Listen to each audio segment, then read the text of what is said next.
Hello, CIS27. You did it. We made it to the end of the semester. So in this video, I'm going to talk about the final review. You will have a final exam. It's going to open on the 7th of June and it's going to close on the 10th of June. You will have a few days to be able to address the final exam. It is multiple choice. You will need to use Lockdown Browser, which I included a page in the final exam module, so you can look at that. And Lockdown Browser will not be compatible with Chromebook, so if you're using Chromebook, make sure that you find a PC or a Mac system to be able to take the test. And Moreno Valley College has the laptop loan program. Make sure that we plan our schedule accordingly. Do not wait till the last minute to do this, because in case they have a wait list, you want to be able to reserve a laptop for the final. Let me know if you have any issues or concern. The final exam will be password protected. I will send out the password information in the announcement on during that week on the 7th of June. And if you have issues with the final, make sure that you contact me via Canvas message or email right away so I can address that for you. But you shouldn't have any problem, as I've used Lockdown Browser in the past for my classes. So you will get a password information in your announcement. I will also forward the announcement to the Canvas message, along with putting a page on the final exam module so you cannot miss it. So now we are going to go over chapter 1 through 11 content, the materials that we cover in this class. Also, please do not forget to complete the practical final exam, which prepare you for Security Plus certification. And I had posted information about that on how you would be able to go about doing the learning mode and the assessment mode, and how you will want to start all over, and the details in that. So make sure that you see that module, okay? And we need to complete that before the final exam. I do not accept the practical final exam late beyond the due date, and also I do not accept final exam submission late. So in the case of emergency, you need to make sure that you notify me in regards to emergency during the final week, and you need to provide some evidence with that, because I need to finalize my grade, and that needs to go up by the end of that week going into the next week. I am teaching this summer, so I want to make sure that I wrap up everything, and your grade will be posted in WebAdvisor. I will include an announcement to let you know that when your grade is posted so you can check it out. Any late work needs to be submitted by the 4th of June. I do not accept any additional late work beyond that point. The only thing that needs to be completed would be your final exam, your practical final exam, and possibly an extra credit for course survey. So if you have any questions or any concern, make sure that you contact me, or you can address that during my office hours. So in this final review, we are going to refer to assignments, chapters, notes, and some exercises that we have been doing for our lab for the content of the review. In the first question, it tells you that ABC Corp is considering virtualization solutions. Its management team wants to ensure that the solution provides the best return on investment. Which of the following scenarios indicate the virtualization would provide the best return on investment? We saw a similar question to this in the earlier chapter. We also had covered this in your assignment. So the best solution would be A, most physical servers within the organization are currently underutilized. And that is because if they want to provide the solution for the best return on investment, which is going to be for the benefit of putting in the money into virtualization, they wanted to look at what would be the best option. So most of the physical server within the organization are currently underutilized, we want to make sure that we take a look at that issue before we make the decision for the virtualization of our systems. For number 2, what type of virtualization allows the computer operating system kernel to run multiple isolated instances of guest virtual machine with each guest shared kernel? And the answer for number 2 would be container or cell virtualization. And you can refer to the beginning units to be able to go over the content. In number 3, Jenny has configured firewall for her network to block ICMP traffic, which is ping. If she wants to verify that ICMP traffic is blocked, what command should she use? And that will be ping. So when you see ICMP, automatically you would know that it would be ping, and ping works the same across different OSs. So if she configured the firewall for her network to block ping, because ping could be used for attack, ICMP could be used for attack, then she wants to verify if the traffic is blocked, she would then go and use the ping command in the terminal with an IP address to see if it's gonna not reply. If it's not replying, the destination system, if it's not replying, then she is successful blocking ping. If it is replying, then she needs to go in and take a look at her rules on her firewall. In number 4, if you are troubleshooting a database server and you want to identify if it has any active network connections, what command should you use to list the active network connections? And that's very easy. The command that you use can be netstat, and netstat just give you the status of your network. Okay, hence the command. So it should give you the active network connections, so we can use netstat command in order to take a look if the database server is going to be listed in those active connections. In number 5, which of the following options are considered to be the most critical security incident? And it gives you the option A, the user clicks on the unknown URL, which takes him to an ad for the car dealership. B, CEO laptop is lost at the coffee shop. No data was recently backed up. C, ransomware is downloaded on the network. No file is accessible after the event.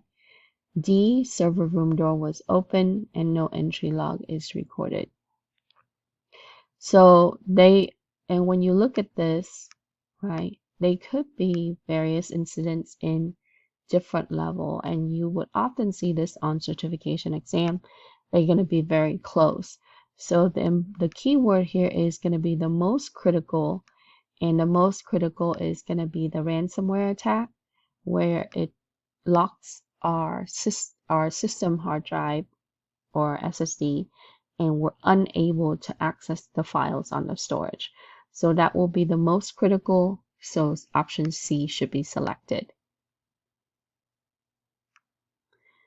For number 6, what command is used in Windows command prompt to obtain system MAC address? There are a couple of ways to do this. You can use the getMAC command to be able to obtain the physical address. And MAC address stands for Media Access Controller. It's tied to the identification number of your network interface card, whether it is an Ethernet adapter or a wireless adapter. So getMAC will give you the MAC address. You can also use ipconfig all in Windows, which gives you all the details in the configuration of your network interface card. And you need to see the physical address. For number 7, what methods should be implemented to achieve confidentiality in an organization? And that would be encryption, access control to control permissions and privileges. And there are different permissions pertain to files, folders, storage container. So those will be for objects. Privileges pertain to subjects, which are users, groups, systems, and so on. And the third thing that you also need to implement would be steganography, where we can hide things in different areas, could be files, and different areas of our network, and obfuscation. So make sure that we think about layered security when we're implementing solution for security. So that would be encryption, access control, steganography, and obfuscation. For number 7. Question 8. The AAA in access, what is AAA in access management? And that would be, we need to know the AAA in that it is authentication, where the user would be identified and given some opportunity to issue password or biometrics or something to validate who they are. Authorization is to be able to grant privileges for that particular user once they're authenticated. And accounting is to keep track of the type of access that that user is completing. And so that way it generates a log. And so the AAA entails authentication, authorization, and accounting. And make sure we know this for the final exam. And this question you will likely see on the certification as well. For number 9, what are the authentication factors in access control? We need to know the factors such as something you have, something you know, something you are, something you do, somewhere you are. Something you have would be your access cards, smart card, token. Something you know would be your password, your PIN.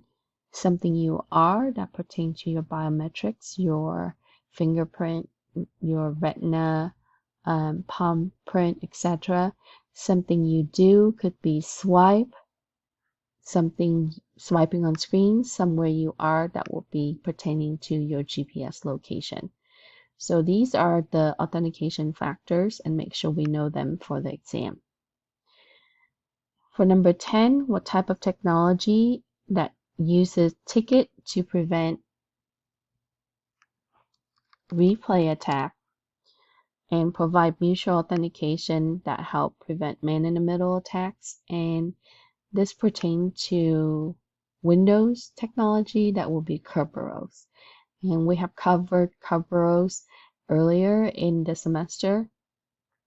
And Kerberos have a process in that it would validate from the client system to the server system.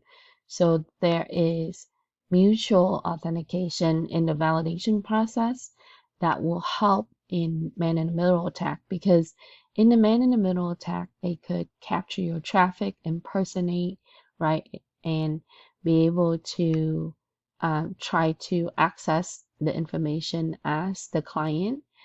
So Kerberos will help prevent man-in-the-middle attack. For number 11, what protocols specify formats and methods to query a directory of users and provide central access to manage users, computers, and other objects? And that will be your LDAP. And LDAP ties to your Active Directory or any kind of Active Directory that's used for authentication and access management with systems, users, and objects. And you would see this implemented with Active Directory for Windows Server. For 12, the wireless network name is Executive Network. The administrator has disabled the SSID broadcast several days ago, but notices that the wireless name Executive Network is available to the wireless user. The administrator verified that the SSID broadcast is disabled, which of the cases is most likely the reason for this behavior, and that will be your evil twin attack. And in evil twin attack, you would see another access point that looks like the legitimate access point, hence the evil twin. So, and often we would see evil twin being simulated using Wi-Fi Pineapple.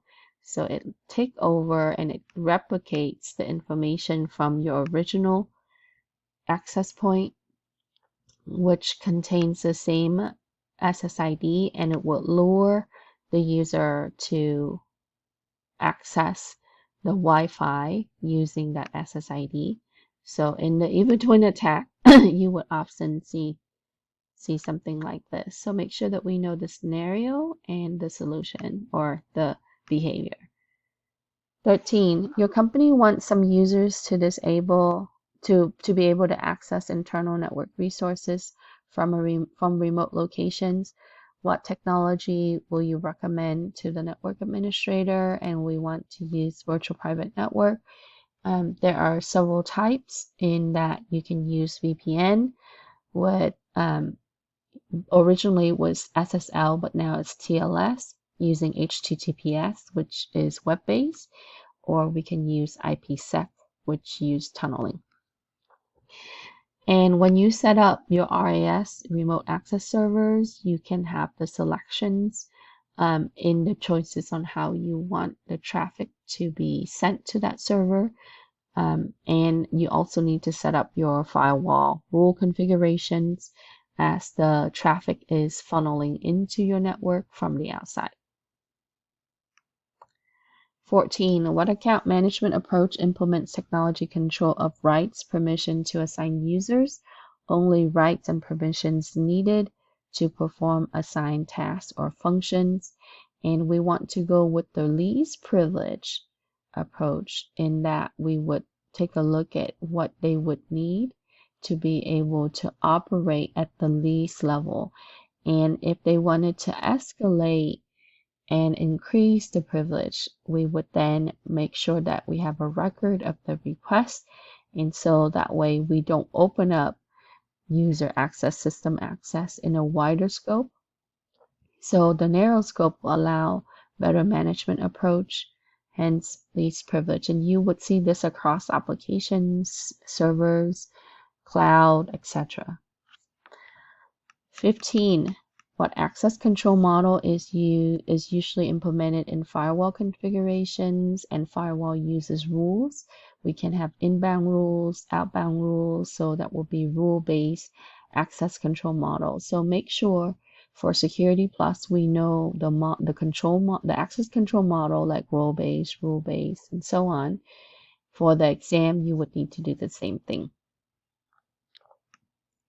16. What type of attacks is continued from the single source that attempts to disrupt the services provided by another system? And this is distributed. It's not distributed, it's denial of service. It's different than distributed denial of service in that distributed denial of service, your DDoS, require multiple systems. The keyword here is another system, so it would be DOS, which is not distributed, it's just denial of service for 16. 17. What protocol provides connection-oriented traffic, guaranteed delivery, and three-way handshake? And that is your TCP, Transmission Control Protocol. This protocol requires acknowledgement of, before receiving, after receiving.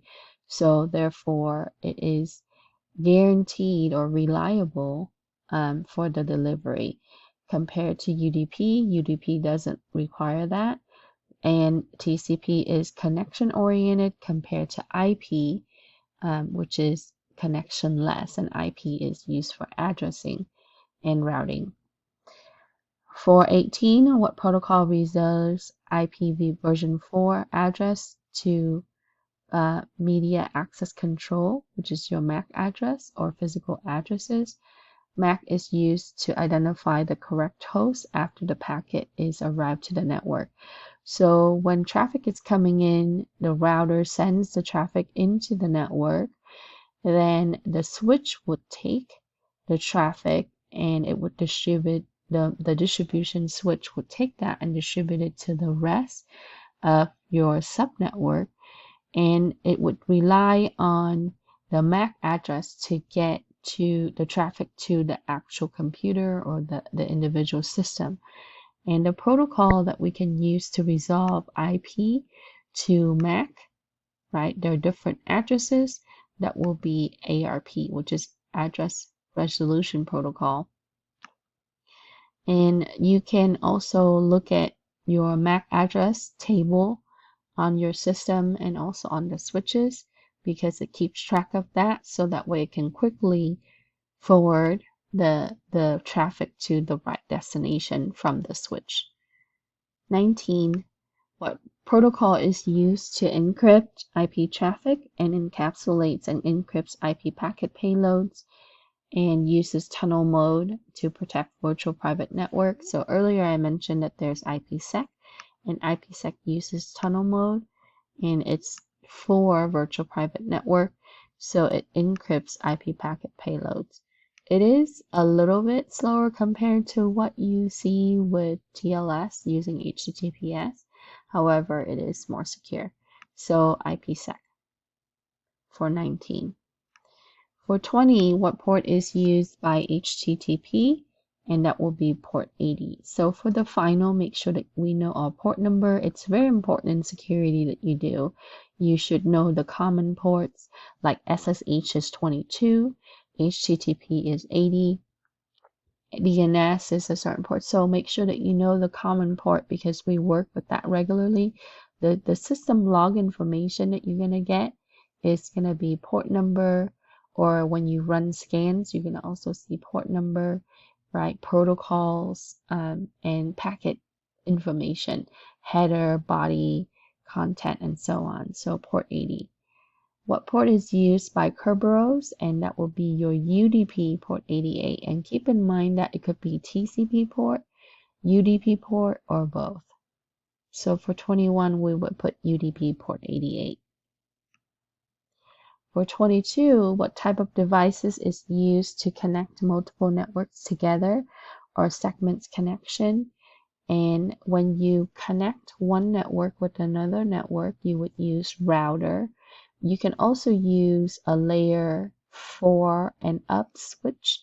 So with the layer 4 and up switch, it includes the routing capability. And also you can also set up virtual LAN, which is virtual local area network, on that switch. And so if you're interested in more networking, I am teaching CIS40A in the fall, and we would have a face-to-face class where you would be able to work with switches and routers. So for the devices to connect different networks together, we would use routers or layer 4 switch. And these devices would be located physically inside the local area network. It's owned by the organization. 23, fill in the blank. The blank is a software that provides protection in host, detects potential attacks, protects critical OS file, and this is your host-based intrusion detection system. Often you would see this as an application. So it would look at possible risk, and you would see this in the security suite application that you use on your system. So host-based intrusion detection system, it's for that host or for that computer or for that system. 24, what are the disadvantages of using network intrusion detection system?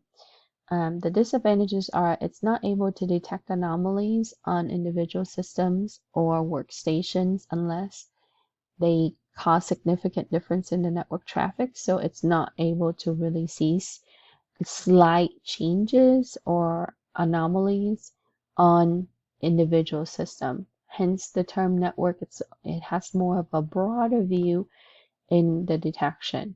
It's unable to decrypt encrypted traffic. So in the case if you're using virtual private network, right, it's not able to see inside the encrypted traffic. So keep in mind that network intrusion detection system is useful.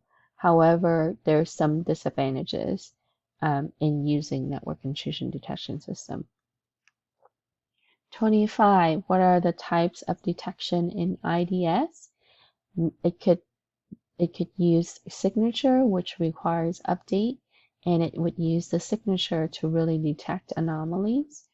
It can also detect using behavior or heuristic based detection, in that it would look at the changes in behavior compared to the baseline that it would establish, or it could be also configured.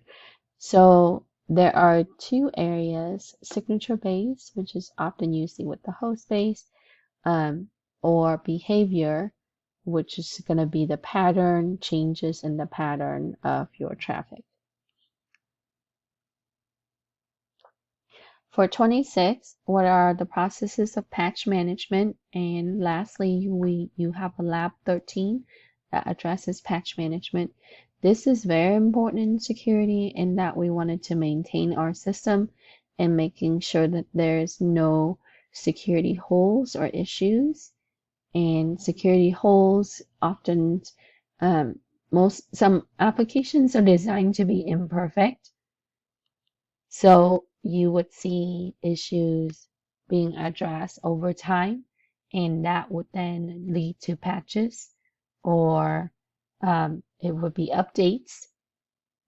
So in patch management, you need to identify the type of patches that's required. You need to download, but before you install, you need to test. And when you test and everything goes smoothly, then you would deploy, and then you wanted to verify that the patches are doing its job, right? It's already installed and it's working. For 27, what are the goals in change management? And change management, making sure that changes to IT system do not result in outages. It also provides an accounting structure or method to document all changes. And we often have changes in a lot of different areas. It could be that we're upgrading systems, we're installing new applications, we are implementing cloud solutions, we are expanding our network. So there are a lot of different changes throughout our the life of the system and in IT operation. And every 3 to 5 years, you would then physically upgrade your system and devices and so on. So two things: ensure changes in IT system do not cause disruption or outages. And so we would have contingency plan, making sure that we have transitional plan. So we would make sure that we don't have outages. We would back up everything before we make any kind of changes. And then provide an accounting structure or method to document all changes. So we would then document and looking at the transitional stages, so that way we can go back and for future improvement purposes, or going back to the document to look at the issues as the change implementation is taking place. 28, true or false: when the system does not detect active attack or see the threat, it is false positive. That is untrue or false. It is false, because if it's not able to detect live attack, that means it's false negative. It's not effective. We wanted to make sure that it detect the live attack, but if it detects every little things, even non-attack traffic, as something that's a threat, then that would be false positive. So for the answer for 28, it's false. It would be false negative because it did not detect the live attack or threat. 29. How do you secure software-defined network (SDN)? We want to separate the data from control planes in the network, or uses to block traffic from logic used to identify the data path.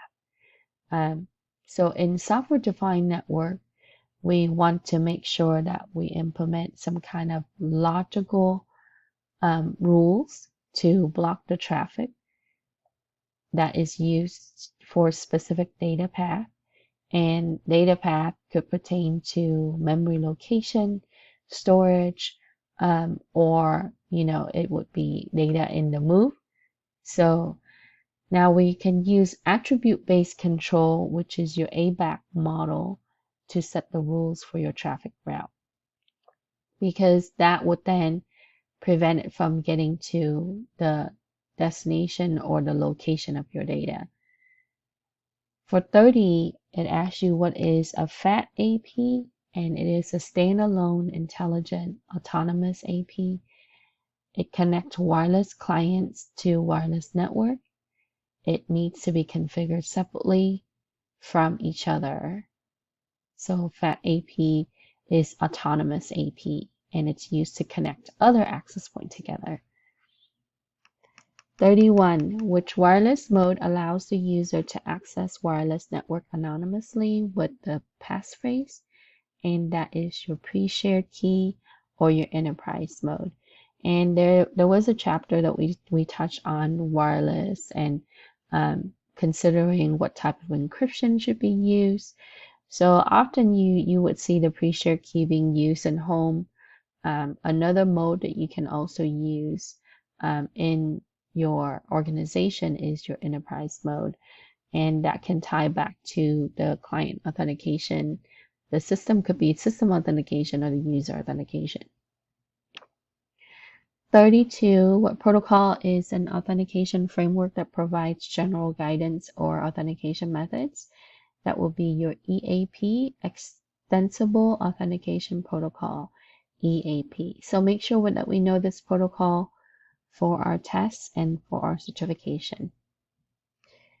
33. What type of attacks create an unauthorized access to Bluetooth device to access email contact list messages? And that is BlueSnarfing. So there was a chapter, multiple chapters that we listed the type of attacks. And also in your lab, you touch on different types of attacks. So BlueSnarfing.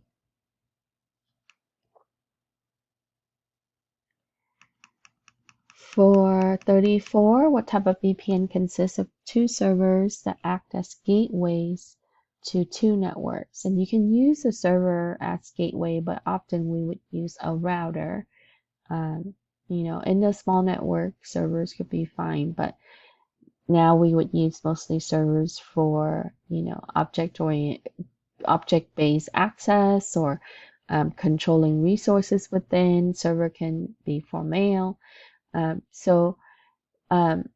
For the type of VPN of two servers that act as gateway to two networks, we can be, because it's server to server, so it would be site to site VPN.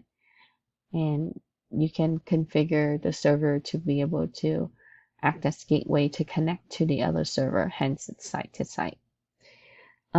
35, what protocol uses handshake process where the server challenges the client responds with authentication information, and this is using CHAP.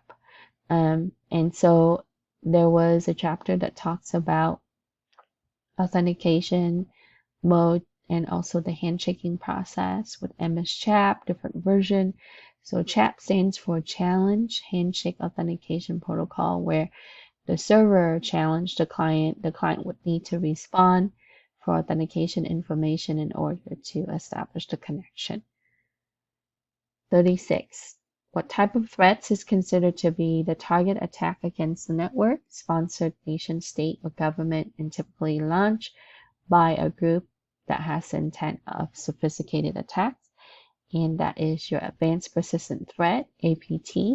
And there are many different APT, but we want to know what APT is for our final and our certification, right? And it could be sponsored by, it's a group, and it could be sponsored by government, right? Nation, state, and for very sophisticated attack. 37. What type of malware consists of string of code embedded in an application that will execute in response to an event? And that will be logic bomb. And so it would really it can tie to a certain application and it will wait to execute depending on, you know, the logic that is set up for a certain event to occur. And that's different than time bomb. Time bomb just activated at the expiration of what the set time would be.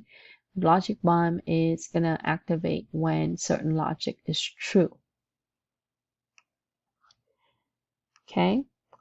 For 38, fill in the blank. The blank are groups of programs that hide in the system and avoids antivirus detection and usually compromise system level access, root level, kernel level access. The key here is your kernel and your root level. So that will be your rootkit. And as I mentioned, they're a little bit more challenging to remediate because it is at the root level, at kernel level in most cases, you know, for our applications and the user, we don't, in the user mode of the OS, we don't have access in that level. So we would then, most of the rootkit you would need to contain it using script or code, and you would need to refer to the anti-malware organization's documentation in order to fix that problem. If it's been known, right? Malware, we know that it's not known completely. About 60% of the malware is only acknowledged anyway. So 39, how would you protect an enterprise network against malware? Combine multiple technologies to protect network before, during, and after attacks. We need to educate our users. So we want to implement layered approach, right?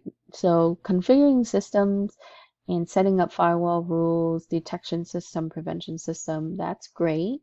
But you need to educate your user, right? And we need to make sure that we are proactive instead of reactive, okay, in our approach, in our security solution.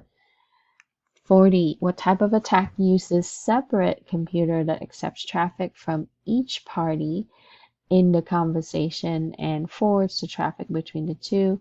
And that will be your man-in-the-middle attack. They will listen in on your traffic. They will intercept your traffic, right? So man-in-the-middle attack. And you would see a lot of this being illustrated or even attempt on the web. And so we would see some of that in the wild. 41. What type of attack consists of an attacker spoofing the computer identity by using different name during the session in which a client sends an IP address to the DNS server to request for server name resolution, and that will be your DNS spoofing attack. So here, hence, we would see the keyword DNS server request. And so if they wanted to obtain the information for the session, they would pretend to be another system identity. So DNS spoofing attack. For 42, what type of attack uses the method that increases traffic sent or requested from the victim? And that will be amplification attack. It is a form of distributed denial of service. They would use multiple systems for this. So that way the traffic would then increase tremendously. So it would cripple the response from a certain server or system. Okay, amplification of attack. And when you amplify something, that just increase it by exponential values, right? 43, what are the two types of brute force attacks? We have an online and an offline. And in the chapter where we looked at how, password can be brute force, you did a lab on this. So go back, review, and take a look at those exercises as well. 44, how can professionals prevent rainbow attack? And that will be use SALT in password, which is a way that we can stuff the password or extend the password with additional bits.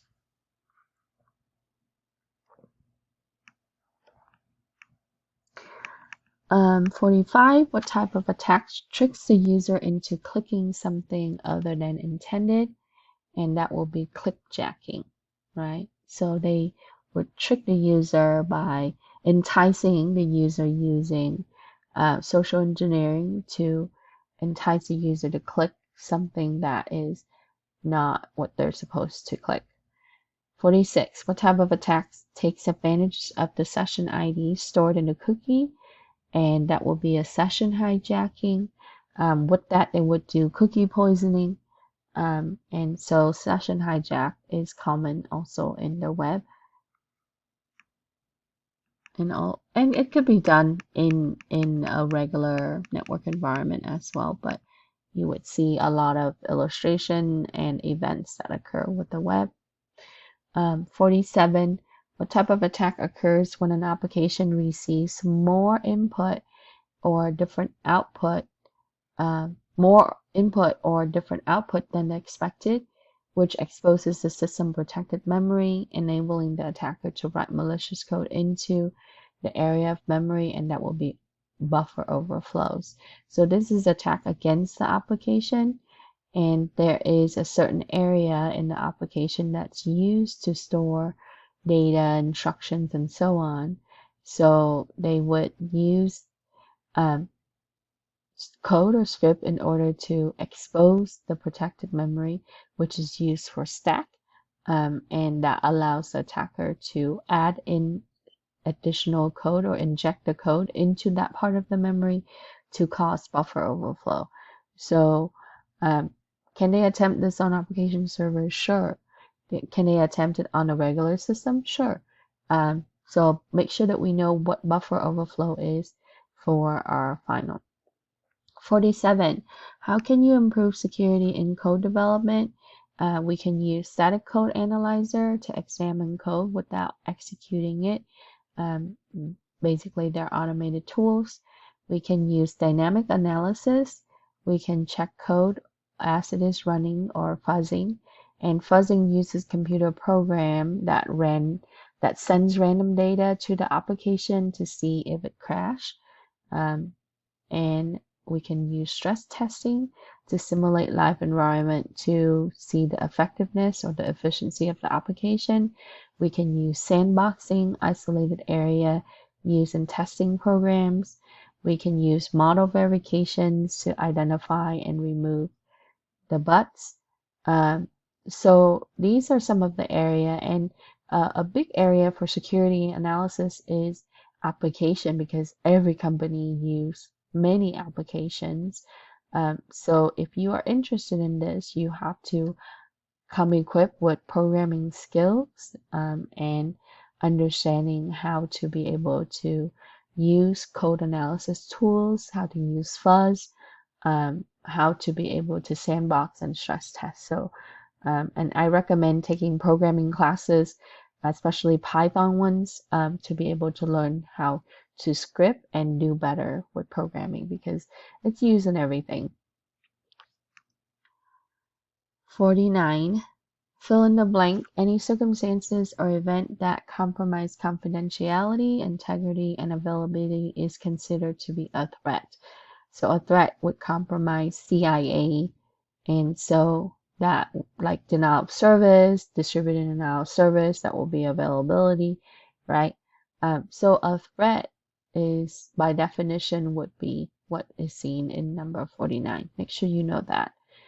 50. True or false? A flaw or weakness of hardware or software is considered to be a vulnerability, and that's true. So make sure that we know that vulnerability pertains to flaw or weakness. It could be hardware or software.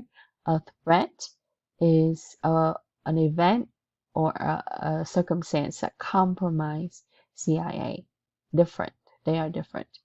51. What is the goal in risk management? To reduce the risk to a level where a company can accept. We don't most likely you will not be able to mitigate it completely, but we would then be able to accept a certain level of risk. 52, what are the steps in risk management? First, you need to identify the risk.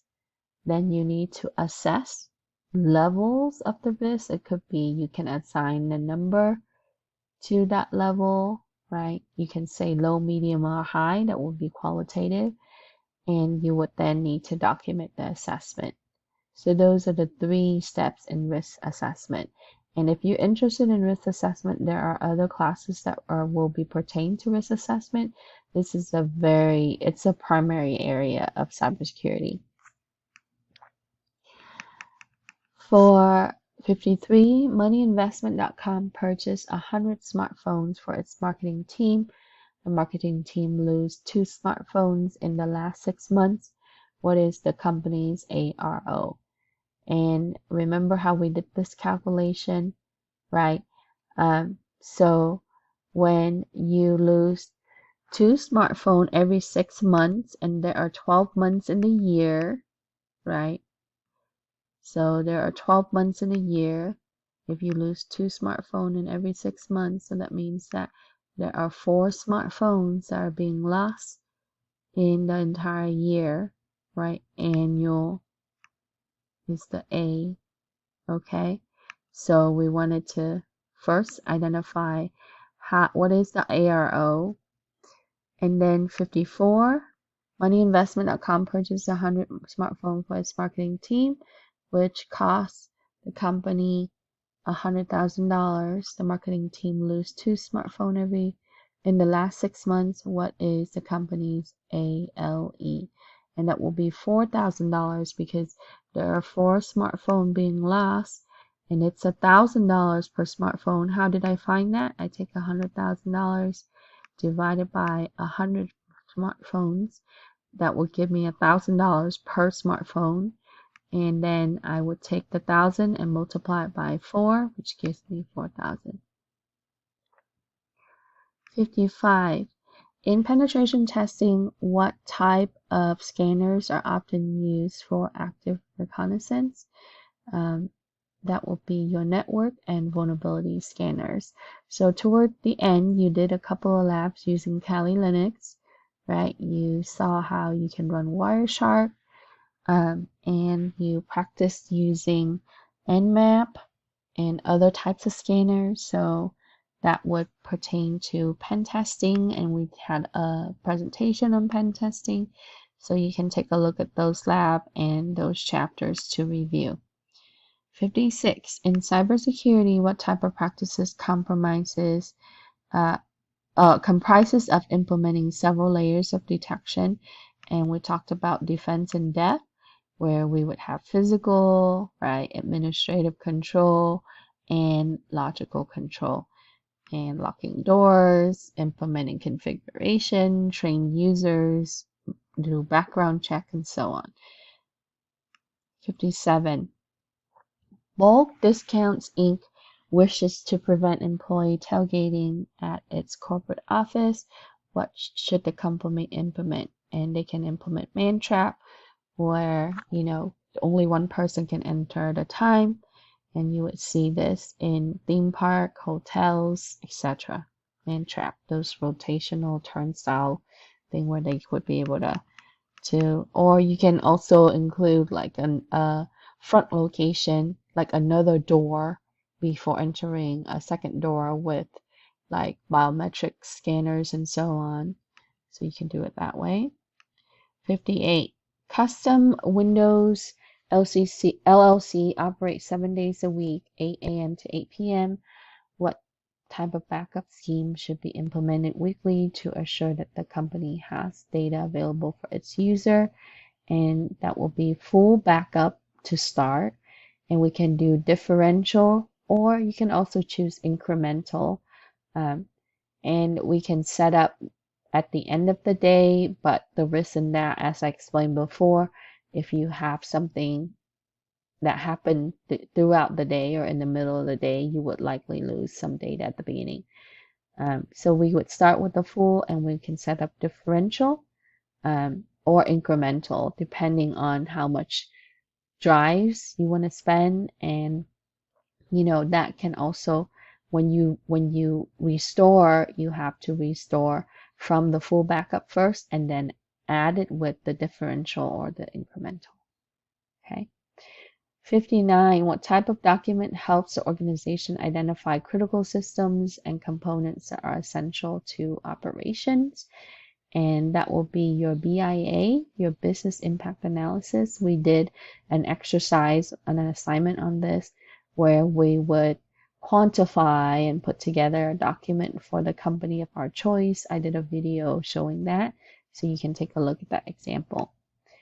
60, what type of encryption uses the same key to encrypt and decrypt data? And that will be your symmetric encryption. We had a chapter on that and it doesn't have to be the same key for symmetric, but commonly you would see that it is symmetric. And asymmetric uses two different keys, right? Private and public. But symmetric uses the same key to encrypt and decrypt.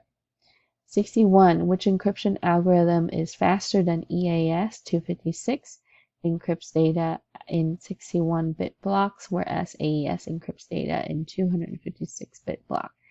This will be your blowfish. And we looked at different encryption algorithm.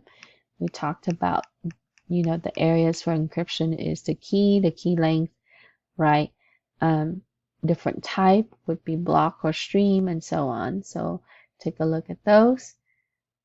62, which encryption mode uses IV, initiation vector, for randomization when encrypting the first block, that's your keyword, then combine subsequent block with the previous block using XOR operation. Each block encryption is dependent on all the previous block, suffers from pipeline delays, less efficient than other modes, and that is your cipher block chaining. And you would see this now all the time with, Bitcoins and crypto, right? Type of exchange online. So there we go. 63, which encryption algorithm includes prime numbers to generate keys? And that would be your RSA. This is commonly used now. RSA is used for authentication quite a bit. And if you use Linux system, you often see RSA being used like Raspberry Pi for authentication if you want to remote into it and so on. So RSA is very common now. 64, what security element is used in email to provide authenticity, non-repudiation, and integrity? And that will be your digital signature. Digital signature, right, can be used in email to really show that that person is who they are. So that way it also keeps track and they can't argue that they're not who they are, and it also allow integrity. 65, fill in the blank. The blank are written documents that lay out the security plan within the company, and those are policies. Policies are documents that lay out the security rules and plans for the company. 66, what type of documents define proper system usage and rules of behavior for employees when using information technology system? And that is your acceptable use policy, your AUP. And that would set up the rules on what they are allowed, which is acceptable, and what they are not allowed to use, which is unacceptable. So that needs to be established. 67, what type of agreement specifies technical and security requirements for planning, establishing, maintaining, and disconnecting a secure connection between two or more entities? And that is your Interconnection Security Agreement, your ISA. So this is an agreement that would specify, right, the requirement. You often see this with like cloud or services based, with the partnership between two companies and so on. Okay, so make sure we know what ISA is. 68, what is the primary purpose of data classification? This allows the user to understand the value of the data, right, in different classes, and it lets the company protect the sensitive data, the critical data, right? Could be design, essential design that would be proprietary to that company, or just public information about the organization. 69, what compliance entity requires financial institution to provide customer with privacy notice explaining what they're collecting and how information is used, and that is your Gramm-Leach-Lively Act. This law requires that financial companies, right, it could be banks, it could be MasterCard, Visa, provide customers with privacy notice. Now, I think with the renewed regulation, you see that with social media company as well, that if they're collecting your information for marketing purposes, that's going to be requiring notice to its customer, and you can opt out on that. So the law allows the client to opt out on it. 70. Maria is conducting an investigation on a system she wishes to examine the files stored on the computer. What should Maria do to make sure that her investigation is valid? First, we wanted to create an image of the copy or a copy of that system onto a drive, right? External hard drive, usually. And then we wanted to follow chain of custody where we would document, who, what, when, where that was collected, how it was collected, where all the collection is going to be stored, and document her process and findings. So making sure that it's going to be documented so that way we can validate that in court. If you're interested in computer forensic, there is a class that's going to be CIS27A available in fall for the last 8 weeks. And also, if you like to take other CIS courses like 40AC, you can see, and also 25C, the fall schedule that will be published, and you can sign up for the courses. Okay. Please let me know if you have any questions. This concludes my video for the final review. Thank you so much for a great semester. I look forward to have you in class in the future semester. And if you have any questions about apprenticeship, cybersecurity program, or anything that would relate to education in your time here at Moreno Valley College, please contact me. I will be happy to answer your questions. Thank you. Have a good one.